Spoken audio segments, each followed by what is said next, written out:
हर हर महादेव, ओम नमः शिवाय। दोस्तों, सावन का महीना चल रहा है। ऐसे में हर कोई भगवान भोलेनाथ को खुश करना चाहता है। हर किसी की इच्छा होती है कि वो सावन में भोलेनाथ को खुश करके अपनी सभी मनोकामनाएं पूरी कर ले। पर कई बार आप लोग कुछ ऐसी गलतियां कर देते हैं या कर बैठते हैं जिससे शिव क्रोधित हो जाते हैं। और ये तो आप सभी जानते ही हैं, शिव अगर भोले हैं तो उनका क्रोध भी विनाशकारी होता है। इसलिए अगर आपने या आपके घर में किसी ने व्रत रखा है या आप सावन के पूरे विधि विधान से पूरा करना चाहते हैं तो आज का ये वीडियो आपके लिए बेहद ही खास है। और इस वीडियो में जो बातें बताई गई हैं उनको ध्यान पूर्वक सुन के समझ ले। दोस्तों, सावन के कई ऐसे काम होते हैं जिनको करना वर्जित माना गया है। दोस्तों, अगर भोले बाबा की कृपा हो जाए तो काल भी आपका कुछ नहीं कर पाएगा, क्योंकि कालों के भी काल है महाकाल। इसलिए अगर आप भी महादेव की कृपा पाना चाहते हैं तो सच्चे दिल से कमेंट बॉक्स में लिखे हर हर महादेव, ओम नमः शिवाय। दोस्तों, सावन में या सावन सोमवार व्रत में क्या खाएं क्या नहीं, सावन में लहसुन प्याज खाएं या नहीं, व्रत में नमक खाएं या नहीं, कौन सी गलती नहीं करनी चाहिए, पति पत्नी को दूरी क्यों बनानी चाहिए और कौन से रंग के कपड़े नहीं पहनने चाहिए, ऐसी कौन सी गलतियां हैं जिसे सावन के दौरान हमें भूलकर भी नहीं करनी चाहिए। साथ ही सावन के इस पवित्र महीने में कितने सोमवार पड़ेंगे और सावन की समाप्ति कब है, आइए जानते हैं सब कुछ इस वीडियो में। दोस्तों, सावन का महीना कोई मामूली महीना नहीं होता। ये महीना साक्षात एक ऐसे प्रेम की सौगात लेकर आता है जो कि भक्तों को बड़ी बेसब्री से इंतजार रहता है। सावन का महीना इतना पवित्र होता है जिसका आप अंदाजा भी नहीं लगा सकते। सावन का त्योहार भारत में तो मनाया ही जाता है, लेकिन क्या आप जानते हैं कि विदेशों में भी सावन का पवित्र महीना बड़ी जोरों शोरों के साथ और खुशी के साथ मनाया जाता है। वैज्ञानिक मानते हैं कि सावन में प्रकृति आपस में बातें करती है, वातावरण सुगम हो जाता है, हरियाली की उत्पत्ति होती है और नए नए बीज उगते हैं, वर्षा आदि होती है। इस मौसम में हरियाली साक्षात महादेव का स्वागत करती है और महादेव से बातें करती है। आपको बताते शास्त्रों में सावन सोमवार का व्रत जो भी महिला या पुरुष करते हैं तो वो व्यक्ति भगवान भोलेनाथ का सर्वाधिक प्रिय हो जाता है। ऐसे व्यक्ति को भगवान भोले बाबा अपनी शरण में ले लेते हैं। दोस्तों, सावन में कावड़ यात्रा का क्या ही कहना। शास्त्रों के अनुसार माना जाता है कि सबसे पहले कावड़ यात्रा भगवान परशुराम ने भगवान शिव के समर्पित अपने कंधों पर उठाई और तभी से भगवान शिव को प्रसन्न करने के लिए कावड़ यात्रा की जाती है। लेकिन दोस्तों, क्या आप जानते हैं सावन में 10 ऐसे नियम हैं जो आपको जानना बहुत ही आवश्यक है। अगर इन नियमों का पालन आपने कर लिया तो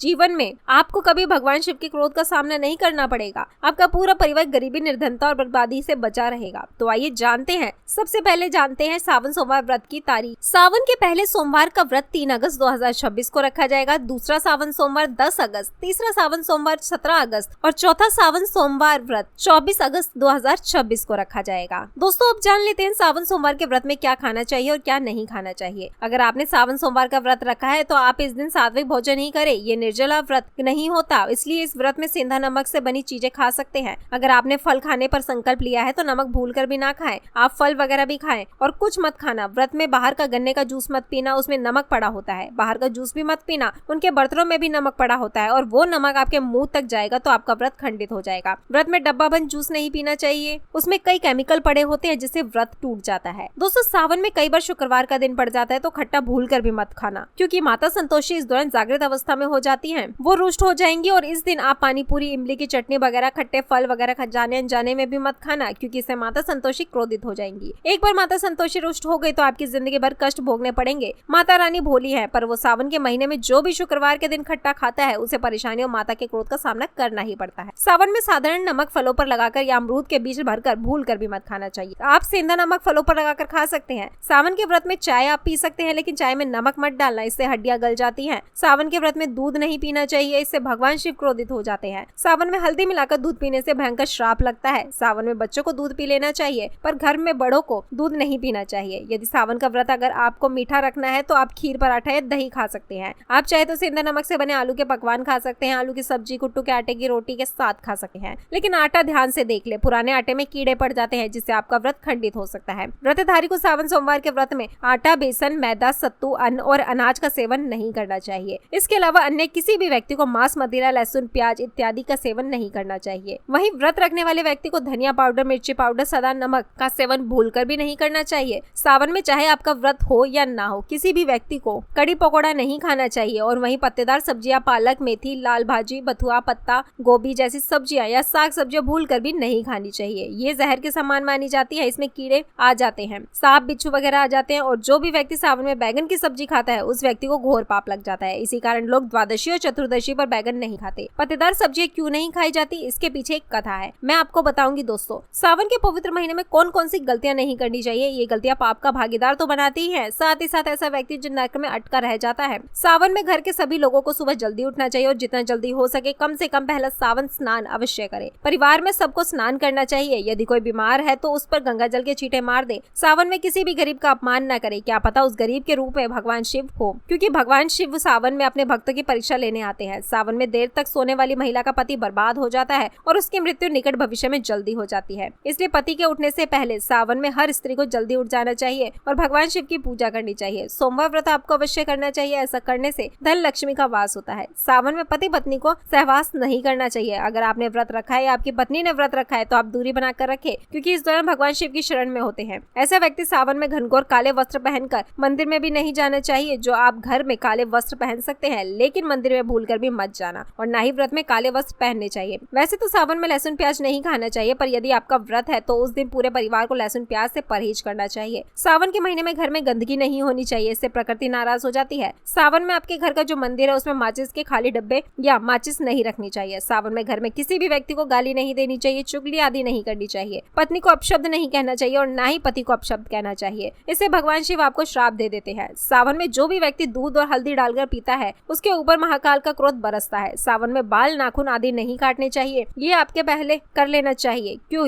ज्यादा समस्या हो तो आप ऐसा कर सकते हैं, पर शिव जी से क्षमा अवश्य मांग ले। सावन में शरीर पर तेल नहीं लगाना चाहिए। यदि आपका व्रत है तो आप शरीर पर तेल ना लगाएं। माता पिता का सम्मान करने चाहिए, क्योंकि माता पार्वती और पिता भगवान शिव को माना जाता है, इसलिए माता पिता इन दोनों का वास होता है। माता पिता का आदर करने से भगवान शिव और मां पार्वती प्रसन्न हो जाती है। सावन में देवी देवता से जुड़ी कोई भी चीज कभी किसी को मत देना, नहीं तो भगवान शिव आपके घर में सदैव के लिए चले जाएंगे। दोस्तों, अब जानते हैं सावन के इस पवित्र महीने में शिवलिंग पर कौन कौन सी चीजें नहीं चढ़ानी चाहिए, जिससे आपको पाप ना लगे। शिव पुराण के अनुसार शिव भक्तों को कभी भगवान शिव को तुलसी, हल्दी और सिंदूर सहित ये 6 वस्तुएं नहीं चढ़ानी चाहिए। पौराणिक कथा के अनुसार केतकी के फूल ने ब्रह्मा जी के झूठ में साथ दिया था, जिससे नाराज होकर भगवान भोलेनाथ ने केतकी के फूल को श्राप दिया, इसलिए केतकी का फूल शिवलिंग पर नहीं चढ़ाया जाता। और वहीं नारियल का पानी भी शिवलिंग पर कभी भी अर्पित नहीं करना चाहिए। शंख से जल भी भगवान भोलेनाथ को नहीं चढ़ाना चाहिए। शास्त्रों के अनुसार सुबह 5 बजे से लेकर सुबह 11 बजे तक शिवलिंग पर जल चढ़ाना बहुत ही शुभ और अत्यंत मंगलकारी होता है। कभी भी शाम के समय शिवलिंग पर जल ना चढ़ाएं। शास्त्रों के अनुसार शिवलिंग पर काली मिर्च चढ़ाने से रोगों का नाश होता है, इसके साथ ही सुख समृद्धि की प्राप्ति होती है। घर में कभी भी अंगूठे के आकार से बड़ा शिवलिंग नहीं होना चाहिए और शिवलिंग पर जल धारा अवश्य होनी चाहिए। भगवान भोलेनाथ को टूटे अक्षत कभी अर्पित नहीं करने चाहिए, इससे शिव क्रोधित हो जाएंगे। सावन के महीने में कटे फटे बेलपत्र शिवलिंग पर कभी अर्पित नहीं करने चाहिए। बेलपत्र की संख्या 3 होनी चाहिए। बेल पूरे होने चाहिए, साबुत होने चाहिए, लेकिन आप 6 महीने पुराना बेलपत्र भी शिवलिंग पर अर्पित कर सकते हैं, लेकिन वो कटा फटा ना हो। 6 महीने तक बेलपत्र पवित्र और शुभ माना जाता है। सच्चे दिल से बेलपत्र शिवलिंग पर चढ़ाने से 21 मनोकामनाएं पूर्ण हो जाती है। भगवान शिव को दूध में पानी डालकर नहीं अर्पित करना चाहिए, इससे आपको फल ही उसी तरह मिलेगा। भगवान शिव को एक बूंद भी आप अर्पित कर सकते हैं, पर दूध शुद्ध होना चाहिए और आपका मन भी शुद्ध होना चाहिए। शास्त्रों के अनुसार पीतल के कलश से शिवलिंग पर दूध चढ़ाना सबसे उत्तम बताया गया है। धार्मिक कर्मकांड में पीतल के बर्तनों का विशेष महत्व बताया गया है। विवाह आदि के कार्यों में इसलिए पीतल के बर्तनों का प्रयोग किया जाता है। आपको बता दें, सोमवार को पीतल के कलश से ही शिवलिंग पर दूध से अभिषेक बताया गया है। स्टील और प्लास्टिक से बने बर्तन का प्रयोग ना करें। शिवलिंग पर जल चढ़ाते समय जो जल आपके पैरों के पास आ जाता है उसे अशुभ माना जाता है, उसे लांघना भी नहीं चाहिए, उसे हम जलहारी कहते हैं। सावन में जल अपने घर का होना चाहिए, मंदिर से जल भरकर मंदिर में ही अर्पित नहीं करना चाहिए, इससे आपका भाग्य खराब हो जाता है। दोस्तों, सावन में ये चीज खा लेने से दुनिया की कोई भी ताकत आपको धनी होने से नहीं रोक पाएगी। मैं ईश्वर की सौगंध खाकर कहती हूँ, अगर आपने सावन में ये चीज खा ली तो करोड़पति होते देर नहीं लगी, लेकिन सच्चे दिल से ही खाना चाहिए। आइए जानते हैं, सावन में शिव भक्तों को शिवलिंग पर चढ़ा हुआ प्रसाद के रूप में धतूरा जरूर खाना चाहिए। इसे आपको ज्यादा नहीं खाना है, बस अपनी जुबान से हल्का सा टच करना है, और ज्यादा खाएंगे तो आप बीमार पड़ जाएंगे, इसलिए बस टच कर ले। आप देखना आपके अंदर सकारात्मकता का संचार होगा और आपको धनी होने से कोई नहीं रोक पाएगा। दूसरा है बेलफल। बेलफल प्रसाद के रूप में खाने से माता पार्वती के साथ साथ भगवान शिव की कृपा बरसेगी और समस्त